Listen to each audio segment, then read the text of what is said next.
Notre pays, la République démocratique du Congo, est au bord de la faillite à cause de la gestion calamiteuse à laquelle il a été soumis ces 50 dernières années. Des deux choses l'une, où nous poursuivons à marcher cette voie dangereuse dans laquelle le pays est engagé, pour finalement aboutir à l'éclatement de ce pays en plusieurs États indépendants, ou bien alors nous nous ressaisissons, nous changeons de mentalité en optant pour une gestion rigoureuse et juste de la chose publique, ce qui nous conduira au redressement de la situation de la RDC dans tous les domaines de la vie. Lorsque notre pays est en danger, nous devons dépasser le clivage opposition-majorité. Nous devons, au contraire, nous tenir la main, toutes tendances confondues, et regarder tous dans la même direction qui évitera la dérive de notre pays. Ensemble, opposition et majorité, nous devons nous tenir la main et faire une analyse sans complaisance de la situation présente dans le pays. En d'autres termes, nous devons faire un diagnostic sans complaisance de l'état de la nation. Ainsi, mon présent message au peuple congolais n'est pas un message de l'opposition qui s'attaque à la majorité, mais plutôt un message que j'adresse à tous les Congolais afin de provoquer le sursaut de sentiments patriotiques sans lequel le sauvetage de ce pays sera impossible. Peuple congolais, mes chers compatriotes, la vérité reste la vérité, même si c'est ton ennemi qui l'a énoncée. Et la fausseté reste la fausseté, même si c'est ton ami qui l'a dite. Dans son message au peuple congolais, je veux dire la vérité et rien que la vérité. Ainsi, dans son message, le chien sera appelé chien et le chat sera appelé chat, sans s'embarrasser du clivage majorité-opposition. Je dirai la vérité et rien que la vérité, car disait le grand maître Jésus, vous connaîtrez la vérité et la vérité vous affranchira, car la vérité libère. Oui, la vérité religieuse, la vérité politique, la vérité scientifique, la vérité sociale, la vérité historique, etc. Ainsi, il est important que le peuple congolais puisse connaître toute la vérité sur son pays afin de réveiller sa conscience et de le pousser à travailler dans la bonne direction pour rectifier le tir et ainsi sauver sa patrie meurtrie. La foi sans les œuvres est vaine et prier sans travailler n'aboutira à rien, car dit la sagesse Congo, mfumu a Congo ou salanga va fluketi qui n'a pas un sala. Ce qui veut dire que le Seigneur à Congo travaille là où il y a des hommes qui travaillent. Voilà pourquoi, à l'occasion du 50e anniversaire de l'indépendance de la République démocratique du Congo, en ma qualité de grand maître de la sagesse Congo et veilleur silencieux du cœur de l'Afrique, j'ai tenu à donner à mon peuple, le peuple congolais, ce message destiné à pousser mes compatriotes vers la réflexion, la conscientisation, le changement de mentalité, sans lequel la descente aux enfers de la RDC va continuer pour finalement conduire ce pays vers son éclatement, et cela conformément à la loi de l'histoire. Peuple congolais, mes chers compatriotes, l'un des problèmes de fond qui mine ce pays est la prédominance dans ce pays d'une classe politique sans esprit patriotique. Qu'est-ce que c'est le patriotisme? Eh bien, le patriotisme, c'est l'amour de la patrie. Et qu'est-ce que c'est la patrie? La patrie, c'est le foyer national d'un peuple. En vérité, votre patrie, c'est votre pays. Et qu'est-ce que c'est le pays? Eh bien, le pays, c'est la terre de vos ancêtres. Là où il n'y a pas de terre, il n'y a pas de pays. Et sans pays, il n'y a pas de patrie, pas de gouvernement ou de présidence de la République pour laquelle on doit se battre pour y occuper des postes. L'eau que nous buvons et la nourriture que nous mangeons proviennent de la terre. Le diamant, le pétrole, l'or, tous les métaux, la houille, le calcaire, le coltan, tout cela se trouve dans la terre. La terre donc est le bien le plus précieux d'un peuple, car la terre, c'est la vie même d'un peuple. Ainsi, tout peuple sans terre est un peuple sans avenir, car la terre est notre mère, tandis que le ciel est notre père. Voilà pourquoi perdre sa terre ancestrale est la plus grande calamité qui puisse arriver à un peuple. C'est pourquoi, d'après la volonté du Seigneur à Congo, tout peuple doit avoir sa propre terre, qui doit être son foyer national, sur lequel il doit pouvoir vivre en paix et en sécurité. Le patriotisme, donc, c'est l'amour de notre patrie, de notre pays, de notre terre ancestrale. Une classe politique sans esprit patriotique est un groupe de politiciens qui sont inconscients de la valeur unique et exceptionnelle de leur terre ancestrale, de leur pays national et son développement.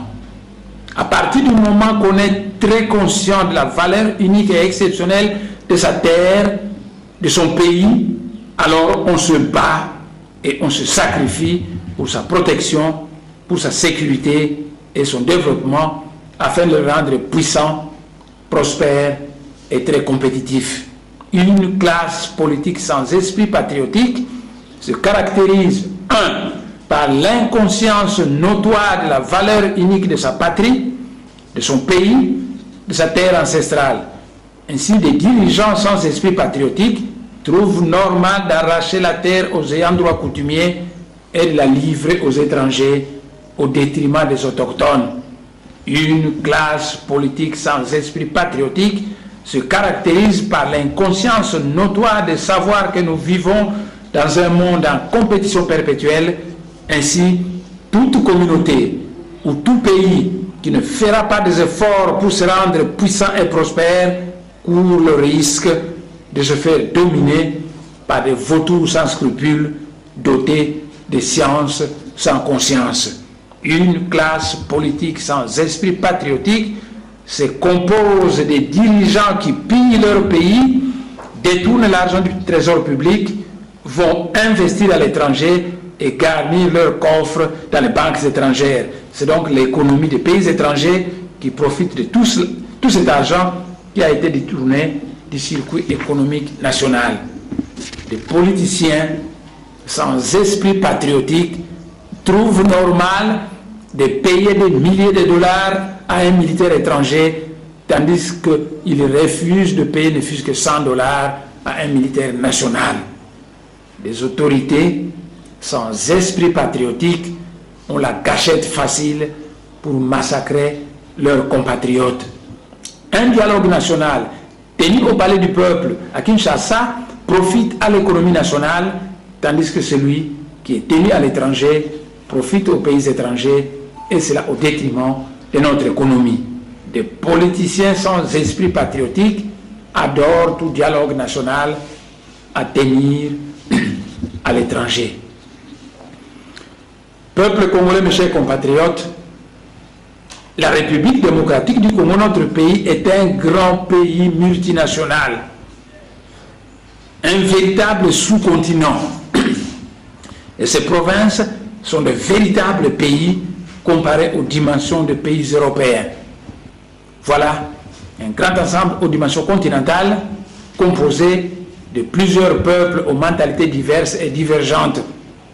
Et si nous prenons deux cartes de même échelle, l'une de l'Europe, l'autre de la République démocratique du Congo, superposant ces deux cartes, si Kinshasa tombe à Londres, Lubumbashi tombe à Moscou.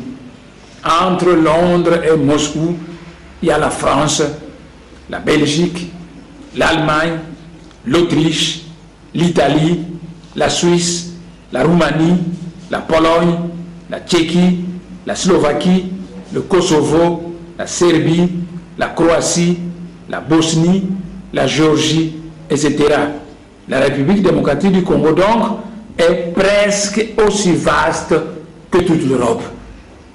Et c'est que les unitaristes congolais, inexpérimentés et vicieux, sont-ils préparés, sont-ils prêts et capables de faire face à l'ampleur des problèmes que pose la gestion unitariste de ce pays aux dimensions continentales?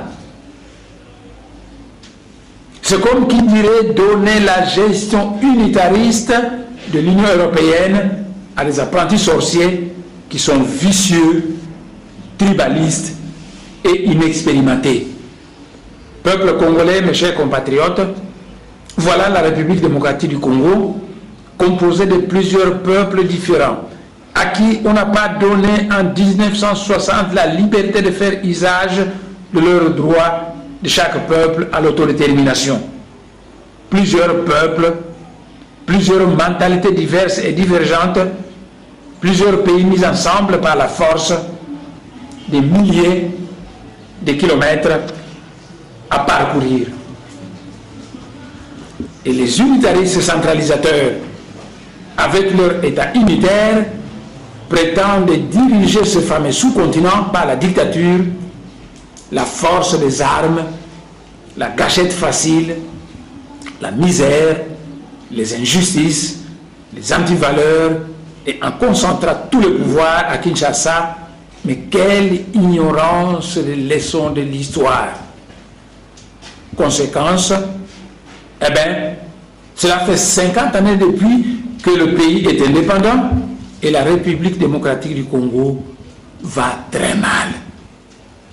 À cause de la mauvaise conception de l'unité de ce très vaste pays multinational prédestiné à être la grande confédération congolaise dont les États autonomes, les provinces autonomes donc, qui le composent, seraient unis par 4 problèmes majeurs.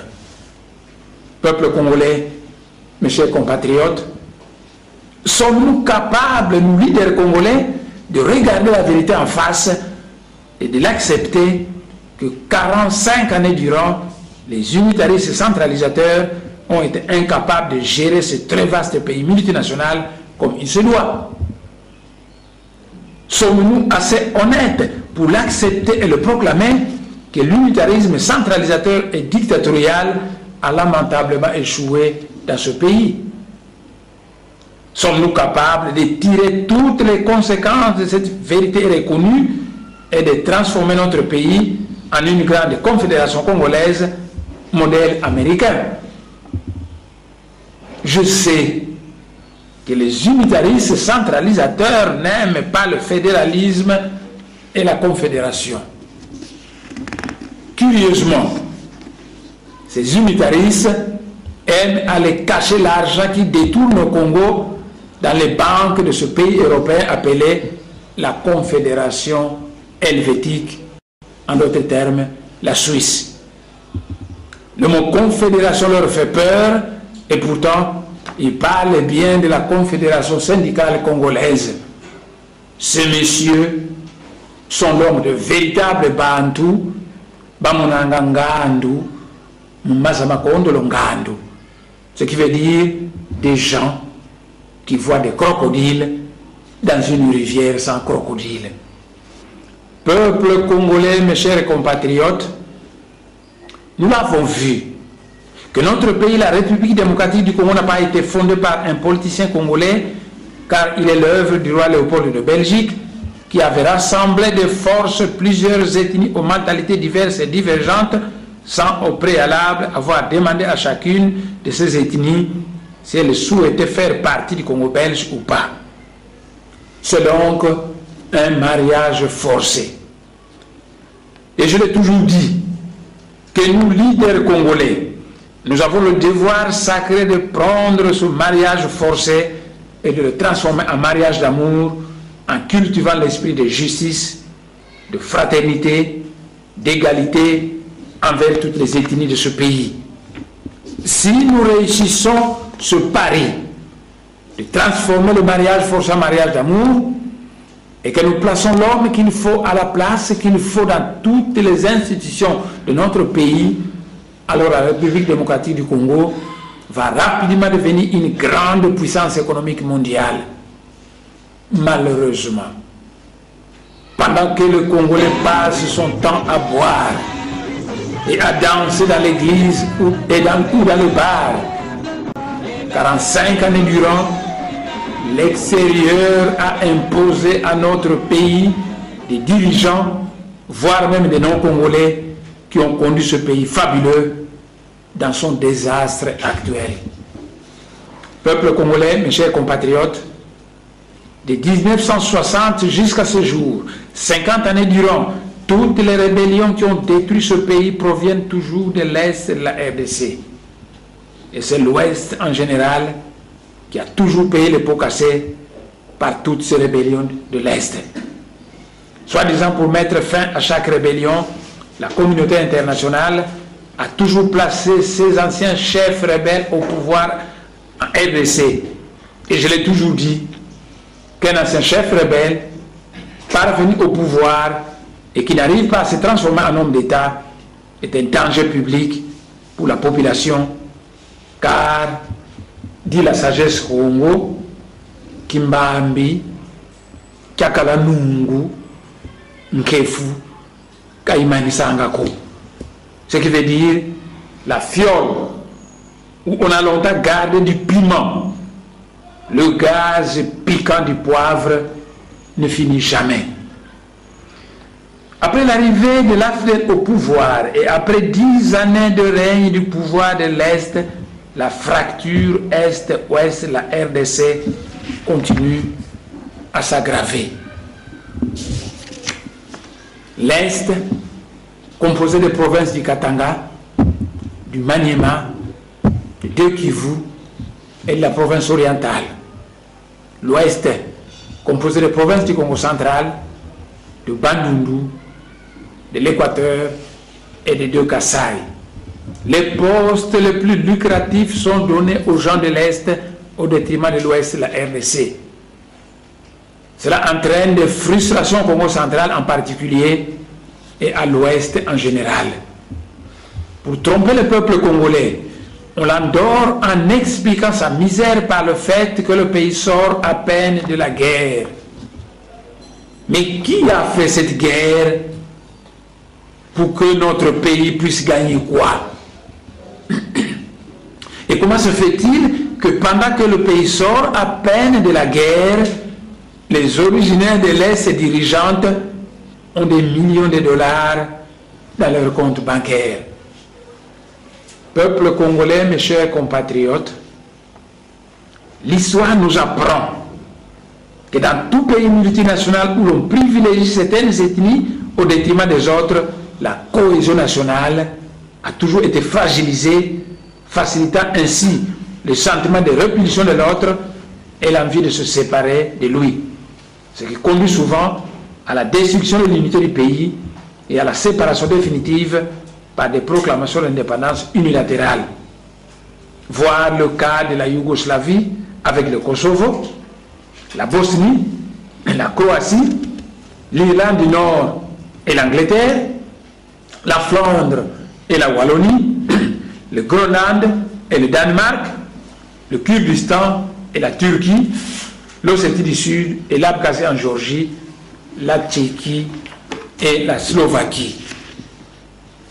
C'est pourquoi, dit la sagesse Congo, Wakuelanganda, Dedikisabikunku, ce qui veut dire, si vous êtes polygame, traitez toutes vos femmes avec justice et égalité.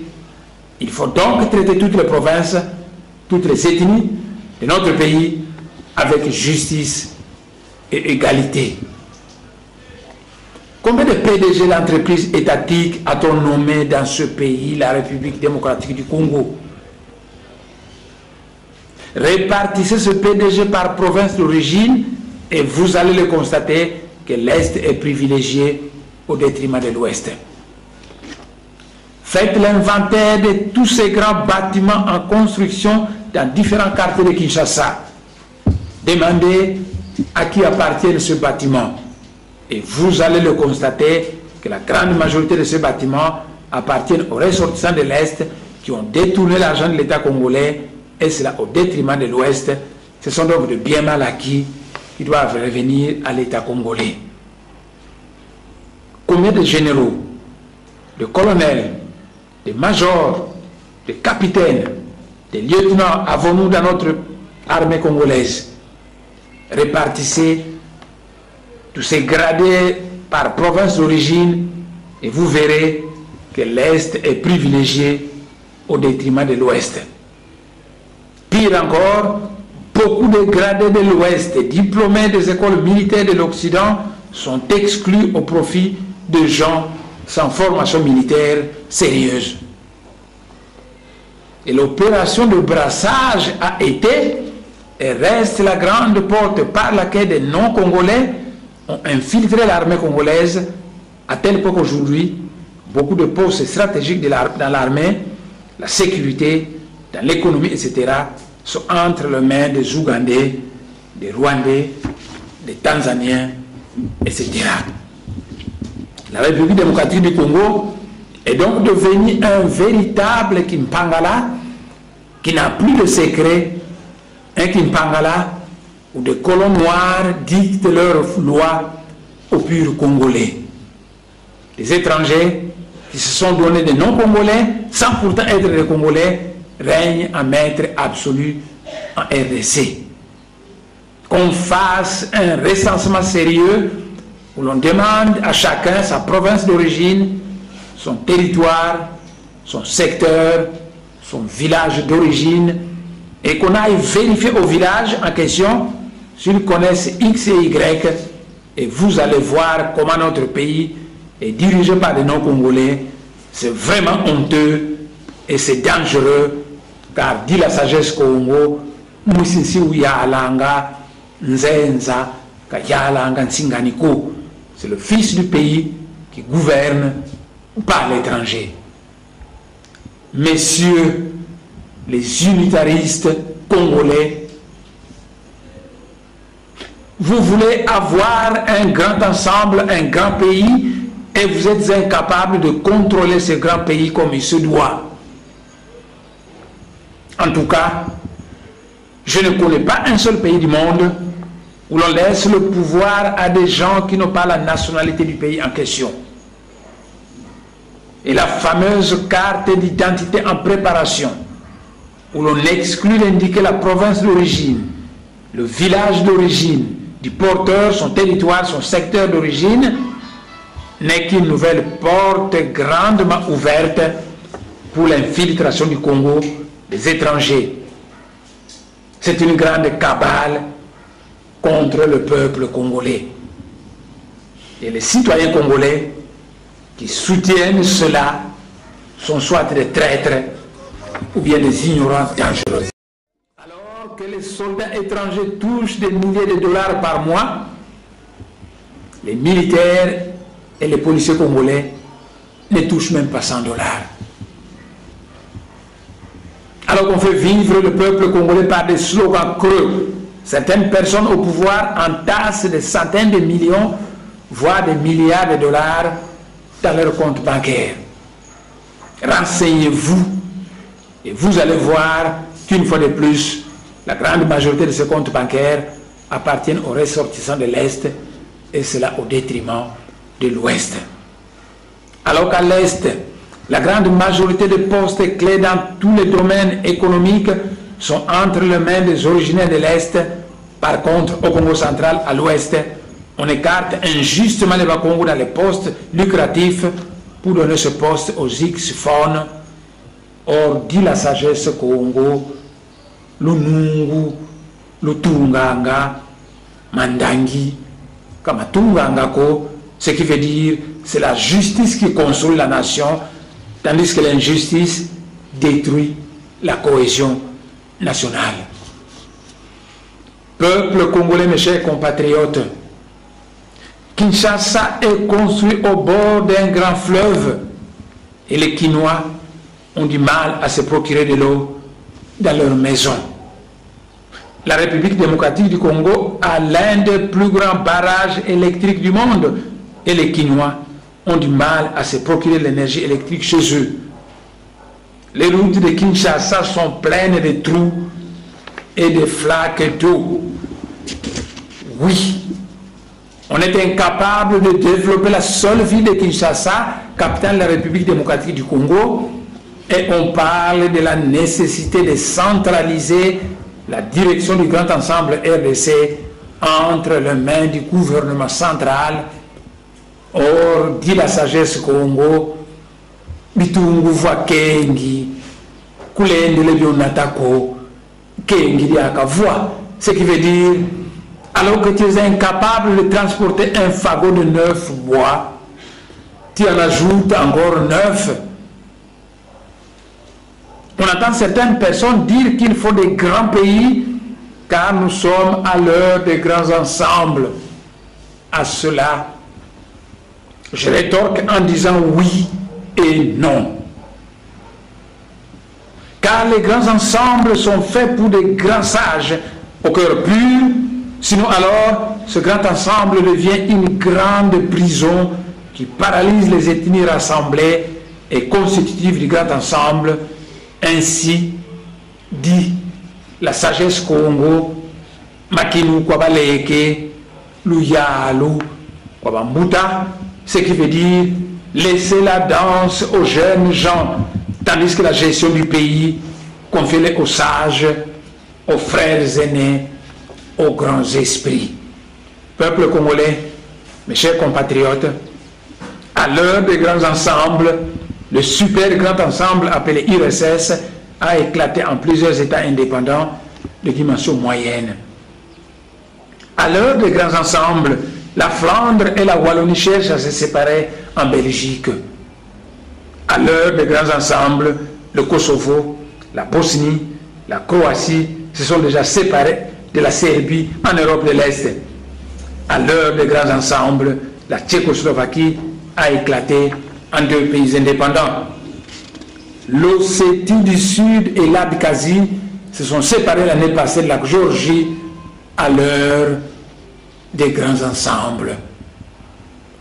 Peuple congolais, mes chers compatriotes, les grands ensembles sont faits pour être gérés par des grands esprits, des grands sages, car il est extrêmement dangereux de confier un grand camion de grand tonnage à des gamins qui ne savent même pas conduire une petite Volkswagen, une petite région de Kinshasa. J'invite donc le peuple congolais de regarder la vérité en face et de transformer la République démocratique du Congo en une grande confédération congolaise, modèle américain ou modèle européen. Sinon alors, la République démocratique du Congo va subir la loi de l'histoire si l'actuel désordre organisé qui règne dans ce pays continue. L'unité de la RDC est un grand idéal, mais l'unité qui ne procure que la misère au peuple est inutile. Depuis 1960 jusqu'à ce jour, 50 années durant, nous avons toujours vécu dans l'unité de la RDC, mais cette unité n'a rien procuré de bon au peuple congolais. À quoi bon se battre pour assurer l'unité de la RDC si après avoir assuré cette unité, on laisse le pays sous la direction des étrangers, donc des gens qui n'ont pas la nationalité congolaise, des gens qui pillent les richesses de la RDC et massacrent son peuple, des gens qui sont là pour brader et vendre la terre du Congo aux étrangers, des gens qui ont la gâchette facile pour massacrer des citoyens congolais. Qui sont-ils ces gens-là? Car dit la sagesse Congo, Nzenza, Bavondanga, Kampanja, Kongo. C'est l'étranger qu'on tue, car on ne massacre jamais ses concitoyens. Peuple congolais, mes chers compatriotes, alors que la République démocratique du Congo a beaucoup de militaires bien formés, laissés par Mobutu, on néglige ces militaires, on les paye mal, et lorsqu'ils deviennent mécontents, on envoie des camions pour aller recruter des forces, de nouveaux militaires, dont on sera incapable de nouveau d'entretenir comme il se doit, alors que dit la sagesse Congo, un Tomisa, qui dit voya Tomisa qui salou. Ce qui veut dire, place-moi dans les meilleures conditions de vie et de travail, afin que je puisse améliorer la qualité de mon travail. Un Tomisa par la formation et le recyclage continu. Un Tomisa par un salaire correct et encourageant, car le bénévolat ne paye pas. Un Tomisa par de meilleures conditions de vie et de travail. Un Tomisa qui dit voya Tomisa qui salue, dit la sagesse Congo. Peuple congolais, mes chers compatriotes, aux années 60, la communauté internationale justifiait les difficultés de notre pays par le manque de cadres formés. Aujourd'hui, nous avons des milliers de cadres bien formés dans tous les domaines. Des drôles de cadres qui, lorsqu'ils travaillent à l'étranger, ils sont de véritables savants qui sont très appréciés de tous. Mais aussitôt qu'ils rentrent au Congo travailler pour leur pays, ils deviennent vicieux et médiocres, même lorsqu'ils gagnent beaucoup d'argent par détournement de fonds de l'État. Mais pourquoi cela? Où est le vrai problème? Eh bien, le vrai problème est un problème de tête, de locomotive, de guide, de chef. Ainsi, des wagons neufs tirés par une locomotive inadaptée ne produiront aucun miracle, car dit la sagesse Congo, Mfitantu Kandonga Bantuko. Ce qui veut dire un peuple qui n'a pas un chef intelligent, visionnaire et entreprenant ne peut pas gagner une guerre dans ce monde. Et nous, dignes fils du Congo, qui aimons réellement ce pays, nous souffrons quand nous voyons ces drôles d'intellectuels qui se prostituent pour des miettes en se mettant au service de n'importe qui, en glorifiant de nouveaux colons noirs et en travaillant au service des dirigeants à la nationalité douteuse, donc des faux Congolais, autrement dit, des nouveaux dominateurs de la République démocratique du Congo. Ces intellectuels prostitués sont de véritables Mbouessa Mansuela, dit la sagesse Congo. Ils sont des sardines dont la tête pensante est restée en Europe, en Occident. Ils sont des collabos et finalement des traîtres à la nation congolaise, autrement dit, la 5e colonne. Avec des pareilles personnes de la RDC, ce pays n'aboutira à rien. Peuple congolais, mes chers compatriotes, aussi longtemps que nous n'aurons pas à la tête de la République démocratique du Congo un ultranationaliste congolais qui soit un sage connaisseur, un grand sage doté d'une très forte personnalité, une force tranquille qui a le pouvoir de provoquer la renaissance culturelle et nationale congolaise, ce pays va continuer à tourner en rond par manque d'un chef saint, d'un divin réformateur, car dit la sagesse Congo, Mumpu, Muzingi Langansi, ce qui veut dire que la prospérité d'un pays dépend de la qualité de ses dirigeants. Peuple congolais, mes chers compatriotes, la République démocratique du Congo est un grand ensemble aux dimensions continentales. Développer ce pays, c'est développer toutes les régions de ce pays. Cela sera impossible lorsqu'on le laisse faire l'exode rural qui amène des milliers de personnes quitter leur région d'origine pour aller se disputer la terre des autres dans une autre région, créant ainsi des problèmes inutiles. Cette façon de faire crée le vide territorial qui est comblé par des Mororo et autres étrangers à la nationalité congolaise. La province orientale, par exemple, est presque aussi grande que la France. Si vous voulez le Katanga, le Maniema, la province orientale, le Kivu, etc., et vous allez voir des régions entières où l'on n'a même pas une densité d'une personne au kilomètre carré. Il y a donc beaucoup de terres là-bas et de vides. Curieusement, ceux qui prônent un grand Congo ne cessent de quitter leur grande province d'origine pour venir surpeupler la petite région de Mpumbu au détriment de la terre de Balenfu, de Baumbu et de Bateke, qui risquent de perdre toujours leur terre, ce qui est anormal. D'où tous ces problèmes de surpeuplement dramatique de la région de Kinshasa, alors qu'à l'intérieur du pays, on a beaucoup de terres fertiles, de l'eau abondante, de minerais, de forêts et de pierres précieuses. C'est la faute des dirigeants, car dit la sagesse Congo, Nkangu Aboakansuki, Tumbu Fumuzansi. Ce qui veut dire, c'est la faute aux dirigeants du pays si le peuple périt. Pourquoi cherches-tu à t'accaparer de la terre d'autrui alors que tu sauvegardes ta propre terre ancestrale dans ta région d'origine?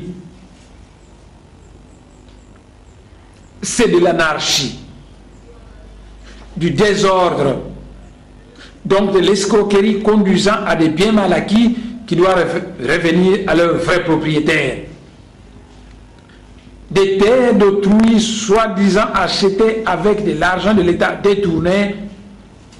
Or, dit la sagesse Congo, qui a y voit, qui est au Kavwako, ce qui veut dire le mien est ma propriété, tandis que le nôtre ne m'appartient pas individuellement. Peuple congolais, mes chers compatriotes, 50 années d'indépendance, des unitaristes au pouvoir ont été incapables de construire un palais présidentiel à Kinshasa. On a été incapable de construire une nouvelle capitale ultra-moderne, plus ou moins au centre du pays, à Lodja, comme on l'a fait au Nigeria, à Abuja, en Côte d'Ivoire, à Yamoussoukro, et au Brésil, à Brasilia. On a été incapable d'entretenir ce qui existait déjà, incapable d'innover et de créer du nouveau. Résultat, la régression d'un pays aux dimensions continentales, un pays dirigé par des unitaristes qui sont incapables de promouvoir une politique de développement harmonieux de toutes les régions du pays, en combattant l'exode rural et en fixant la population autochtone sur place.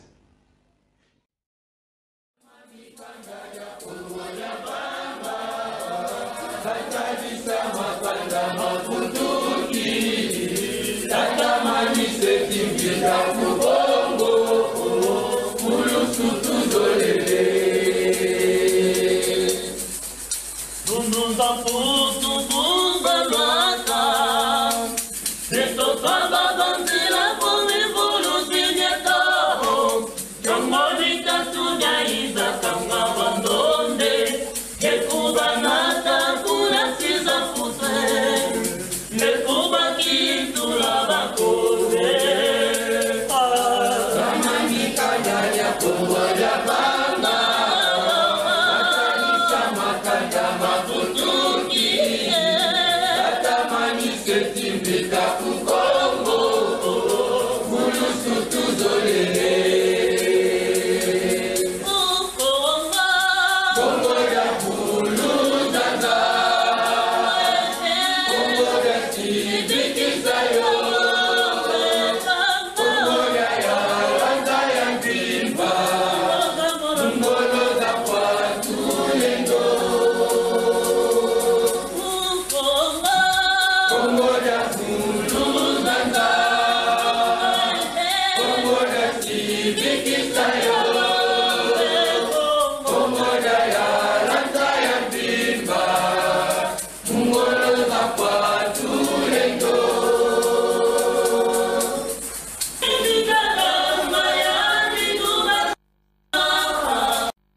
donner